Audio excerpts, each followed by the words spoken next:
రీసెంట్గా త్రినేని సీరియల్ నటి మృతి చెందిన విషయం మనందరికీ కూడా తెలిసిందే. ఇక ఆమె కారు అదుపు తప్పి డివైడర్ని ఢీకొంది. అనంతరం హైదరాబాద్ నుంచి వనపర్తికి వస్తున్న బస్సు ఆటోకి కుడివైపు నుంచి దూసుకు వెళ్ళింది. తీవ్ర గాయాల పాలైన పవిత్ర అక్కడికక్కడే మృతి చెందారు. ఇక రీసెంట్గా ఇంటర్వ్యూలో ఆమె భర్త అయిన చందు తను ప్రమాదంలో కాదు చనిపోయింది, నన్ను చూసి ఒక్కసారిగా దెబ్బలు తగలడంతో షాక్ అయ్యి స్ట్రోక్తో మరణించిందని, గాయాలు ఏమీ కాలేదని పేర్కొన్నారు. అప్పటికే నేను స్పృహ కోల్పోయాను. హాస్పిటల్కి వచ్చేసరికి 1 గంట అయ్యింది. నాకు అప్పుడే తెలిసింది చనిపోయిందని. కానీ పవిత్ర జయరాం సోషల్ మీడియాలో చాలా యాక్టివ్గా ఉంటారు. తనకి సంబంధించిన రీల్స్ని ఎప్పటికప్పుడు కూడా షేర్ చేస్తూ ఉంటారు. ఇక తను చందుతో చివరిసారిగా చేసిన రీల్ని సోషల్ మీడియా వేదికగా షేర్ చేసుకున్న వీడియోని చంద్రకాంత్ షేర్ చేస్తూ నా పవి పాప ప్లీజ్ కమ్ బ్యాక్ రా అంటూ పోస్ట్ చేశారు.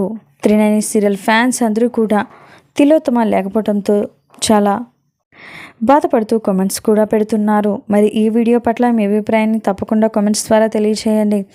ఇలాంటి లేటెస్ట్ వీడియోస్ కోసం ఇప్పుడే మా ఛానల్ని సబ్స్క్రైబ్ చేసుకుని పక్కనే ఉన్న గంట సింబల్ని క్లిక్ చేయడం ద్వారా మేము పెట్టే లేటెస్ట్ వీడియోస్ని నోటిఫికేషన్ రూపంలో ముందుగా మీరే చూడగలుగుతారు.